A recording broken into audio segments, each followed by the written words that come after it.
everybody, this is Greg from Willi's, and this is Ben. We went out yesterday and we had a great day on the new Elan Playmaker series. Both of us have skied each ski, and we got out there on a pretty hard-packed day to start. It was 11 degrees when we were driving to the mountain, wound up about 45 at the end of the day, so we started on really hard-packed and wound up with some slush. I also cheated a little bit and got to ski on this ski in November in Solden, Austria, and the first day was real hard packed, but we got 6 to 8 inches, and we really got some nice surfy type conditions over there. So I'm the only one that really got to ski this in the soft snow, which is where this is supposed to be at home with their new surf rocker design. But we had a blast, and I can tell you I was really surprised yesterday. Yeah, this is, I've had 3 days out on these with 2 days on the 101 and a short evening on the 91. First 2 days being pretty hard pack for sure. But then yesterday, once things softened up, definitely started to get a feel for at least what the 101 really wants to do. Yeah. For me, I was kind of surprised when I got this ski. I flexed it, and usually I'm a racing background. Ben is more of a freestyle park kid that came to bigger mountain skiing.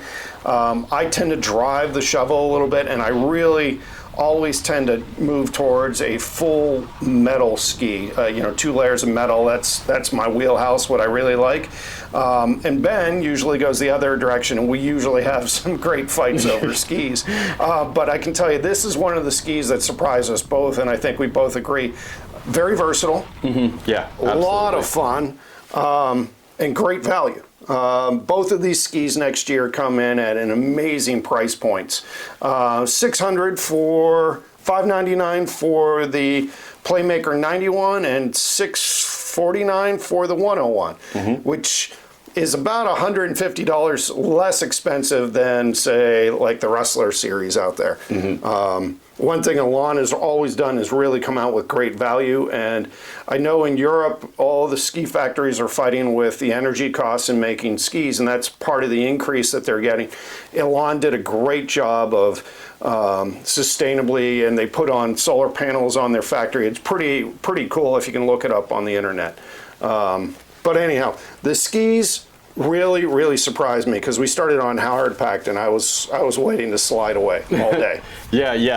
I think the one thing that we both settled on was as soft as the tip and the tail are, the center and the forebody of the ski are pretty stiff, especially for a ski that has no metal at all through it, which we definitely ski a lot of skis, whether it's a more free ride or a carving oriented ski in our area. So getting on a ski that has a softer tip and tail that we normally associate with a freestyle or more of a park ski, getting on something with that kind of does both there was really cool for 2 different skiers. Yeah. I'm going to give it credit. I think part of it is the carbon tubes that Elan puts in a lot of their skis. They avoid the metal, the weight of the metal, and they put those carbon tubes in there.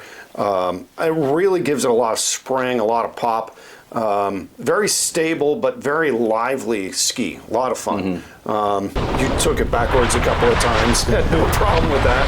Yeah, for sure. I think that with that, just touch on my first day on this ski. I skied at the recommended mounting point that Elan has, and definitely felt like it was a little bit farther back from where I normally like a ski, which is depending on the ski, a few centimeters back from center. But moving it, I was about a centimeter to a centimeter half forward of the recommended mounting point from Elan. And I think that change allowed me to get more forward in the ski. 180 length is normally pretty good for me at 5'10", so it was really nice to be a little bit more forward on that. Definitely changed the outlook. And for me, the mounting point was perfect. I tend to drive the front of the ski. I like to ski from the heel to the front of the binding.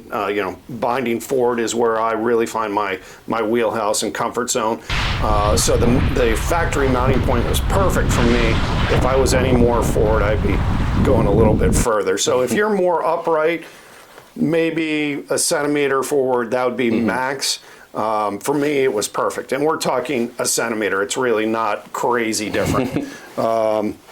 The other thing about it is, you know, if you're looking for skis, this is a free ride ski that has free ride or freestyle capabilities, inspiration. It's not a freestyle ski, a park ski that you can ski all mountain. This is all mountain ski, I think, best described, with some freestyle. Yeah, if you wanted to hit some jumps, absolutely, there'd be no problem with this, doing something like that. But it's not something that, you know, if you're 40, 50, 60% park, we would definitely not recommend something for That's going to be the ARV 94, the new ARV 94, the Bent Shettlers, 90s and under. Yeah, those would be the guys who are spending a majority of the time in the park with a little bit of all mountain capabilities. So, like I said, hard to pick another ski that I'd like better for a second ski. For me,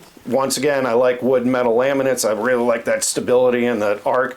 But I have a second ski that I'd want to ski in soft stuff and powder, that kind of stuff. I really can't think of a reason I wouldn't want this or want something else, because they ski just awesome. Yeah, in the 101, you could definitely, somebody who primarily skis a little bit on the East Coast, but takes a few trips out west where you would be wanting to bring your gear with you, that would be a fantastic option for somebody where if you do get in some deeper snow, it could totally handle that. Whereas somebody who's doing the majority of their riding here on the East Coast, but still wants a playful free ride ski, the 91 would be definitely the one you'd want to touch base on. So why don't we get to the tails of the tape?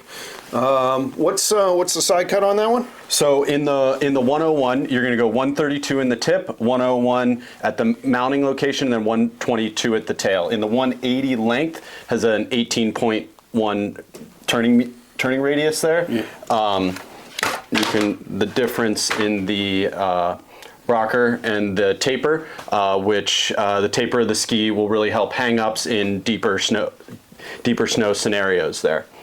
The 91 is very similar. It's 122 in the shovel, 91 and 116 in the tail. So just slightly less taper compared to the 101, but other than that, the skis are identical. They're just a centimeter wider.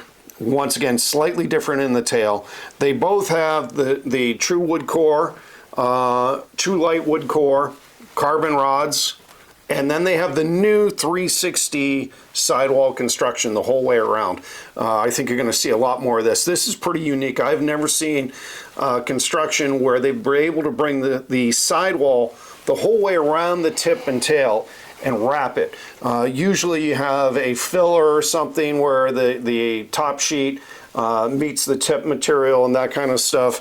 This is really cool design. I think you're going to see a lot of that in the future. So overall, I'm going to give this ski 4.5 stars. The only thing is, just because of me, I may like a black edition, which has the 4 quad tubes in it, but that's for the future, and it's also on my wish list.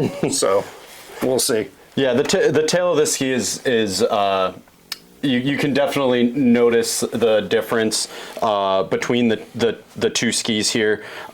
With this ski, if you're high speed and need to dump some speed really quickly, it enables you to release really quickly when needed. Yeah. And then we did talk about the middle of the ski being pretty stiff overall. But with the softer tail, if you need to dump some speed quick in any scenario into a slarv or whatever you want to call it, it makes it really quick, which is nice with the lighter ski that you may not be able to move quite as quick with a heavier. So he calls it a slarv. I was calling it braking really fast so I didn't hit those kids. So.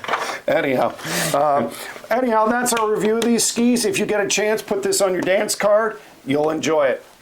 Thanks a lot, and we'll see you on the next one.